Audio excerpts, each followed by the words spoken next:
Ikaw ako, kayang ipanalo. Winner tayo lahat.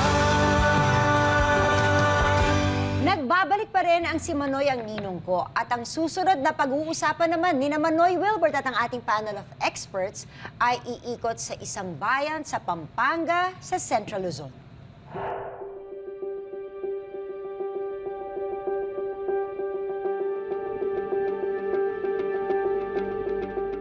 Noong 2023, tinatayang mayroong 15 million solo or single parents sa buong Pilipinas. 95% sa mga ito ay pawang mga kababaihan. Ipinapakita lang ng bilang na ito na mas kailangan mabigyan ng ikabubuhay ang mga babaeng solo parents. Isa ang Apalit, Pampanga sa mga probinsyang maraming kabataan na lumaki sa pag-aaruga ng solo parents. Isang grupo ng mga solo parents ang ating dinayo dito sa Apalit, Pampanga upang makumusta natin sila sa kanilang pinagdadaan ng pagsubok. Mga kwento ng hirap, determinasyon, sakripisyo ang ating maririnig. Kaya tara na, samahan niyo po kami. Tao po. Hello, kumusta po? Hello. Hello, kumusta? Welcome to our maliit na bahay. Mary Fe, anong pakiramdam na pinalaki ka na isang solo parent? Nung naghiwalay po sila ni Papa, syempre po, para po sa akin, mahirap kasi po, yun nga po, wala nga po yung Papa ko, di si Mama na lang po yung nag-aantabay sa amin. Bali po, ko po kay Mama na nakikita ko po siya nahihirapan kasi po, siya na lang po yung mag-isang tumataguyod sa amin. Tapos nakikita ko po siya na nagtatrabaho po siya sa umaga, tapos magmamassage po siya sa gabi, tapos uuwi na lang po siya para matulog lang po ng konti. Tapos ganun na lang po ulit. Minsan na lang po kasi namin siya makakasama nun simula nung siya na lang po yung bumubuhay sa amin. So parang ikaw ba yung parang tumata yung panganay din dahil ikaw yung babae? O kumusta, paano inyo inalagaan yung mga sarili nyo, yung bunso nyo? Anong pakiramdam? Mahirap po para sa akin kasi ako po yung nagluluto, ako po yung naglalaba, tapos ako din po yung naglilinis. Sumama ba yung loob mo na may mga panahon na gusto mo maglaro pero hindi ka makapaglaro kasi kailangan mo magtrabaho sa bahay? Opo, meron din pong time na sumama po yung loob ko. Meron din nga pong time na naiinggit ako sa ibang tao na sila may ganito, kami walang ganyan. Tapos dun po parang minsan po biglang papasok na lang sa isip mo, ay sana sa ibang nanay na lang ako, yung parang nabibili yung luho ko, ganun.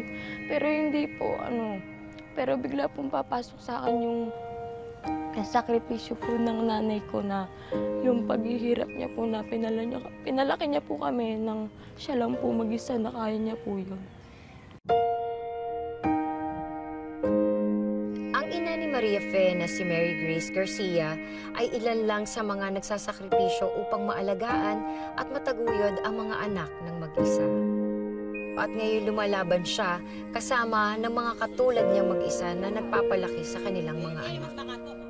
Siya ang kasalukuyang presidente ng Sukad Solo Parents Association or SSPA na itinatag noong 2011 sa Apalit, Pampanga. Alinsunod sa batas ay may layunin ito na magtaguyod ng mga negosyo o livelihood programs. Dahil wala nga akong alam na hanap buhay noon. Kasi talagang hindi naman din ako nakatapos ng mahirap din maghanap ng trabaho. Tapos noon, dito sa namin, municipality, nag-open sila ng mga solo parent. Nag-apply ako. Okay. So, sinuwerte naman ako, isa ako sa mga pioneer ng sukad, ng solo parent, nag-apply ng dito sa tapos nagbibigay daw sila ng pangkabuhayan. So, pang-start. Nung una, maayos. Nabibigyan kami ng mga seminar. Yan.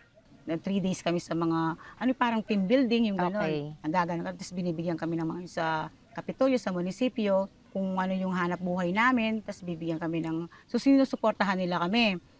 Nagkaroon ng pag-asa sina Mary Grace sa pagsisimula ng SSPA dahil sa tulong ng inisyatibang ito. Naging determinado ang mga solo parents na magsipag at magkaroon sila ng pagkakakitaan. Mula nga sa 9 lang na miyembro, umaabot na sila ngayon sa 100 solo parents na regular na nagkikita-kita at sa kalaunay naging mga sandalan ng isa't isa sa mga pagsubok ng buhay. Subalit matapos ang halos 10 taon, tila walang naiisa katuparan sa kanilang mga pangarap. Hindi siya natutuloy. Hindi siya nabibigyan ng pondo. Tapos nung last na binigyan kami ng training before pandemic, candle making, yung ganon. Ayun, nag-ano lang kami ng yung mga wax, yung mga materyales, ganon.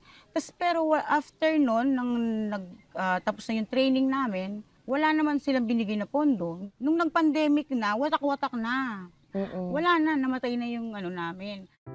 Nalugmok sa kalungkutan at kawalan ng pag-asa sina Mary Grace. Napaisip sila na tila na pag-iwanan na raw ang kanilang organisasyon.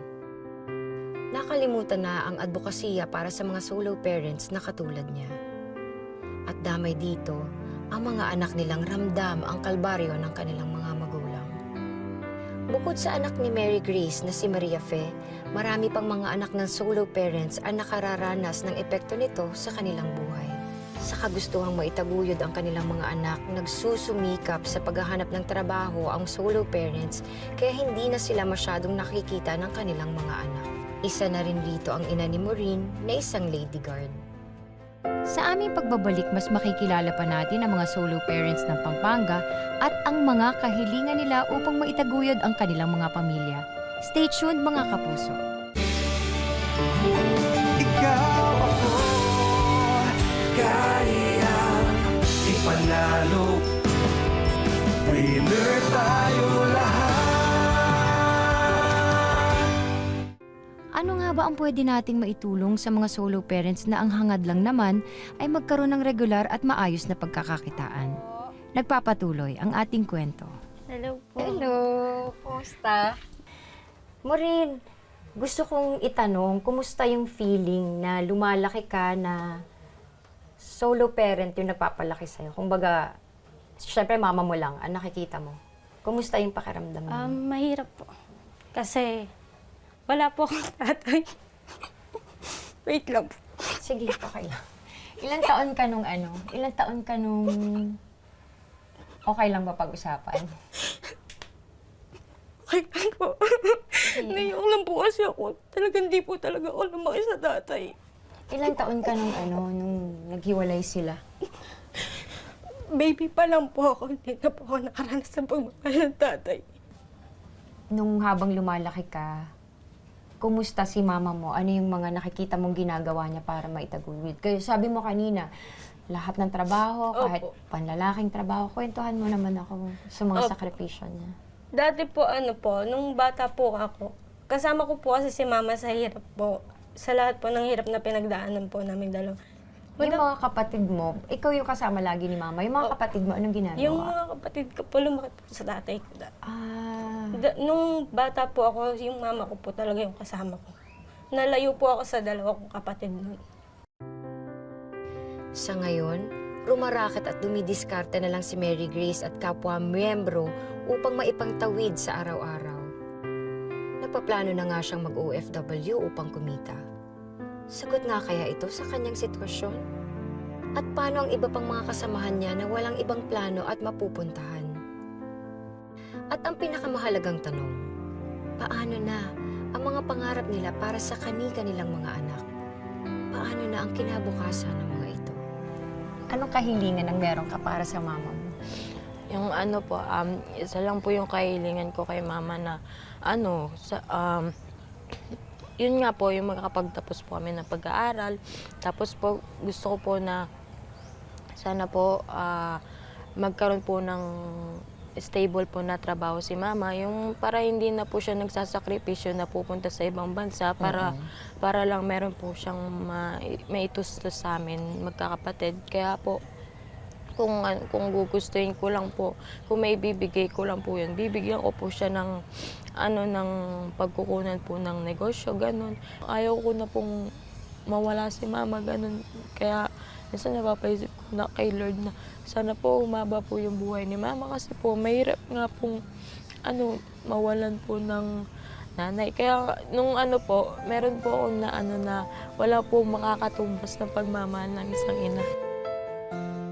May pangarap ka ba or wish para kay mama mo? Meron po.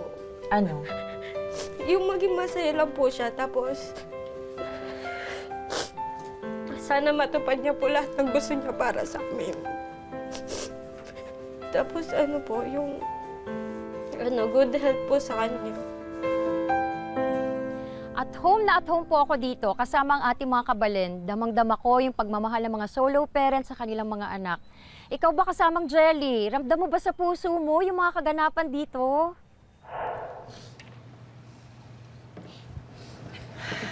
Grabe. Nakakalimutan natin na yung mga single moms, sila talaga ang parang heroes para sa kanilang mga anak. Wala talagang hindi susuungin, walang hindi haharapin ng isang ina. Makakasama natin sa diskusyon natin ngayon si Tetay Plantilla, FPSDC CEO of Federation of People's Sustainable Development Cooperative. Gaano ba kaimportante na lumaki ang isang bata na kumpleto ang pamilya, na may ina, na may ama? Manoy Wilbert. Una sa lahat, Jelly, alam mo, saludo ako sa mga solo parent, no? Talagang alam natin gaano kahirap magpalaki, no? Magtaguyod ng mga anak, lalo na kung nag-iisa, kung solo. No? Talagang saludo ako sa inyo. No? Yung mga paghihirap ninyo, talagang wala akong ibang masabi, hindi, salute. Siguro ang isang kailangan natin tindahan talaga dyan is yung kanilang, kung paano natin sila matulungan sa kanilang kabuhayan, Yes. kanilang livelihood, no? Kung paano natin sila masosuportahan sa kanilang mga ganito, no? Para magkaroon, kahit paano, magkaroon po ng fixed na kita o yung talagang, yun pong meron silang kita, meron sapat na pagkain, walang pangamba, Walang nagkasakit, mga ganun. May papagkukuhanan kapag may Papagkukuhanan, emergency. pag may emergency. At Attorney Patricia, kanina talagang Naka-recover na. naka-recover ka naman na, kasi medyo talagang parang tagos na tagos siya. Oo, actually, okay, so for solo parents, meron talaga ngayon yung batas yung the Solo Parents Yes. Act. Yes. And they have a card actually ini-issue ng Yes, they NCA. do. And they have discounts, the same as... Totoo yan. So malaking tulong yun, but of course, it's not enough. Nagitla ako doon sa statistic na 95% of solo parents are women. So, and there's also a study here na if you help a woman, you help the entire community more than if you help a man. Because Because, when you help hindi the naman woman, sa ano, no? Pero for example, kung ang pera binigay mo sa nanay, saan ibabayad yan? Sa tuition, babayad sa paring, pangtustos. Pangtustos sa mga anak. Kadalasan ganon, di ba? Oo. Mas napapakinabangan. At it helps the community, and it's a study, and it is worldwide. it is factual. It is factual. So to help women is to help the Your community. community. Oo, totoo yan. Very typical of a lot of government programs. Maganda Yes. yung simula eh. Marami silang programs. May batas, they were organized together, Yes. binigyan silang konti training. Dinabayaan na. Ang daming seminar. Unfortunately, again, kulang tayo sa follow-through at monitoring. So after you start it, ano yung next step? Kaya Yes. nandito ang Dyan programa nakukulang. natin, Jen. Yes. Yung training, napaka-importante niyan, di ba? Kasi mas nai-improve nila yung sarili nila. Yes. Remember, Jelly, di ba? Galing sila sa isang hindi magandang sitwasyon, Yes. di ba? So, yung pagbangon nila from that situation ay, ano yan may process din. So maganda yung mga binibigyan sila ng trainings, initial capital, hindi naman yan pwedeng biglaan. Magsimula sa maliit. Dapat may diba? proseso din. Oo, may ganun. At ang Pilipinas nga napakapalad natin kasi marami tayong empowered women. Kahit solo parents sila. Parang iniisip mo nga, bakit nga ba, ano ba yan, by design? Siguro nakita rin ng batas na malaki talaga yung role ng babae doon sa pamilya. Ang kagandahan dito sa programa natin, Jelly, ang dami kong talagang Nakikita at Ang nare-realize. dami kong nare-realize. No? Ang dami, no? So, meron pala tayong grupo na ganito dito sa Barangay Sukad na tama nga kayo, no? Parang ano sila, hindi pa rin sumusuko eh, no? Ang galing, Hindi no? Sumusuko eh, oh. Ang galing. Kailangan lang talagang merong mag-empathize, merong tumulong sa kanila, merong talagang umalala. Yun po yung mga kailangan natin talagang. Bigyan lang sila ng tools. Yes, mga tools no, na kailangan nila. Salamat sa isa na namang makabuluhang diskusyon tungkol sa usapin ng mga solo parents. Ang daming magagandang points na mapupulot at na-bring up ang solusyon sa problema ng mga tricycle drivers at solo parents. Malalaman na natin yan sa pagbabalik ng Si Manoy Ang Ninong Ko. Ikaw ako, kaya ipanalo. Winner tayo lahat. Paano naman kaya natin matutulungan ang mga solo parents ng Pampanga? Jed, let's start with you again. Wala silang partner, no? Wala silang spouse. Ang kailangan talaga nila is sort of like somebody to act as their spouse or to give the support that a spouse should be giving. Yes. Whether it's in the form of maybe additional income, assistance so that they can better raise their children. That should be the things we should be looking for in terms of trying to help these parents out. All they want is an opportunity. All they want is, you know, some help for them to achieve their dreams. And I think if we can play a role in that, gawin natin yan. Attorney Patricia. Wala naman tayong ibang masasabi dyan kasi they deserve all the support and help that we and the government and this show can muster. When you help the solo parents, you're helping them raise their children. The law is that solo, mag-isa sila, pero the important word there is parent. Parent. So they're the parents. So it also has to be centered on the concern of how they can raise their children the best way they could, given their situation na. And yun na nga, yung livelihood.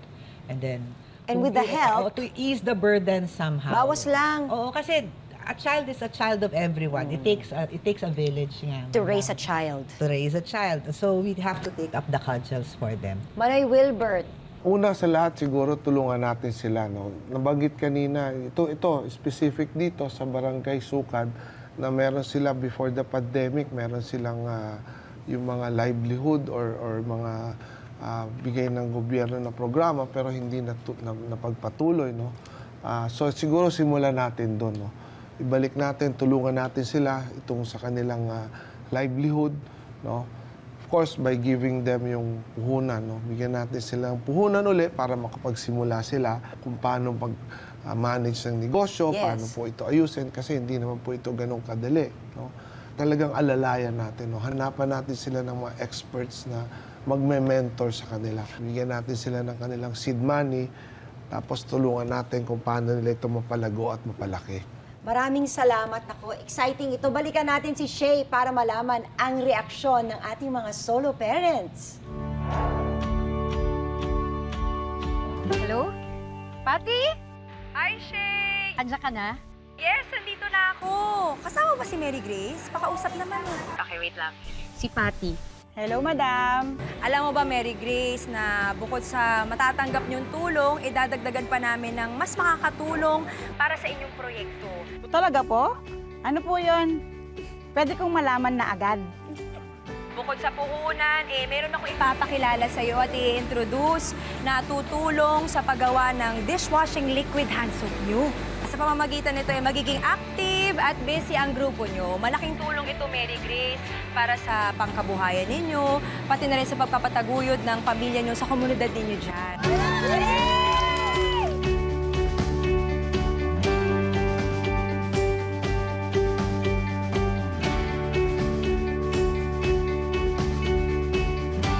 Alam mo, Mary Grace, sa tulong ni Miss Christine Lynn, tsaka yung mahuhusay niyang staff, gagabayan niya kayo at tuturuan niya kayo sa paggawa at pag-usbong ng proyekto ninyo. Alam mo, hindi lang training, Mary Grace, ang bibigay sa inyo, ha? Pati advice kung paano i-market ang produkto niyo. Maraming salamat po at inugunan niyo agad-agad. Walang anuman. Nakakatuwa ang mga narinig nating kwento ngayong umaga. Ang araw-araw na pagsisikap ng mga solo parents na maitaguyod ang kanilang mga anak ay tunay namang nakaka-inspire. At ang kagitingan naman ng ating mga tricycle drivers sa Coronadal na makatulong sa anumang oras at sitwasyon ay kahanga-hanga din. Bilib ang ating programa sa kanila. Bilib kami sa inyo. Manoy Wilbert, Anong masasabi mo sa mga kwento natin ngayong araw? Well, una sa lahat, Jelly, nagpapasalamat ako dahil sa pamamagitan ng programa natin, actually, nalalaman natin yung mga problema ng ating mga kababayan sa iba't ibang panig ng bansa. No? I'm sure lahat sila, no? May mga ganito rin parehong problema. No?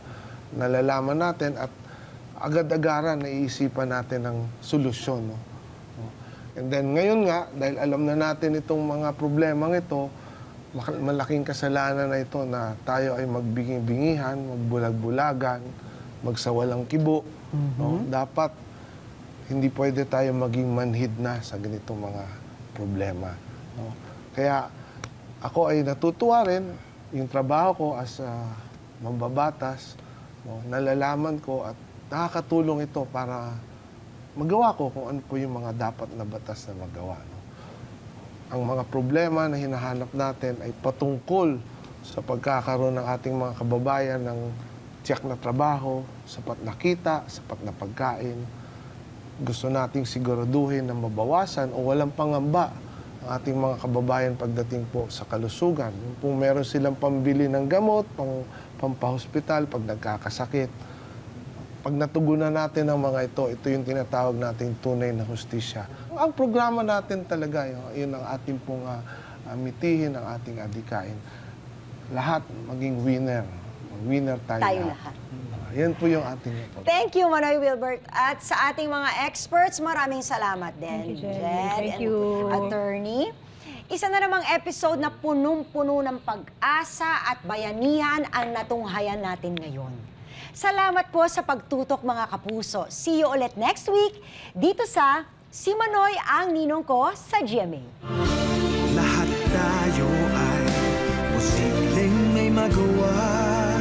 Kung magtutulungan, lahat may mapapala.